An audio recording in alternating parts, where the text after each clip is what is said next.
创世纪第13章，亚伯兰甲罗得分开。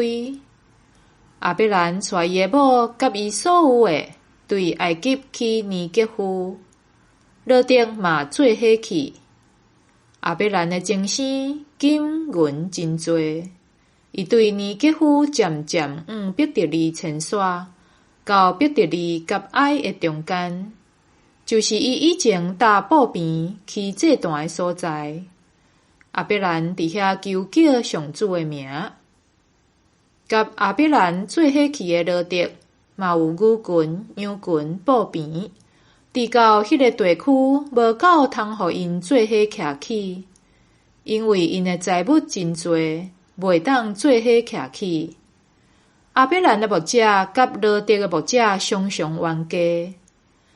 当时迦南人甲比利洗人住伫迄个地区，亚伯兰甲罗得讲：咱毋通冤家，你的牧者甲我的牧者嘛毋通冤家，因为咱是一家人。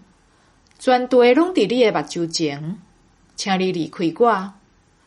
你若去倒边，我就去正边；你若去正边，我就去倒边。罗得举头看约旦河索尼方向一片的平原，水源充足。迄个地伫上主毁灭索多玛甲哥摩拉以前，亲像上主的园，亲像埃及的地。罗得就经约旦河迄片平原，迁徙去东边，因两家就分开。亚伯兰住伫迦南地。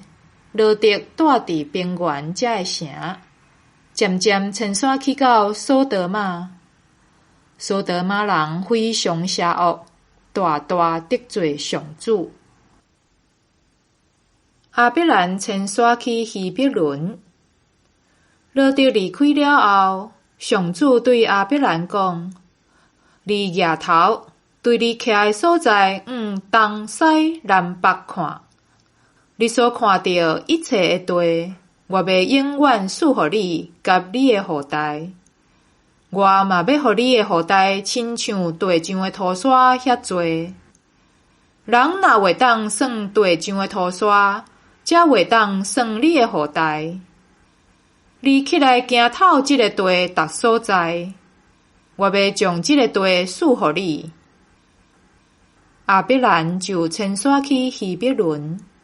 到瓦郡万利遐个上树的所在徛起，伫遐伊为着上主起一座祭坛。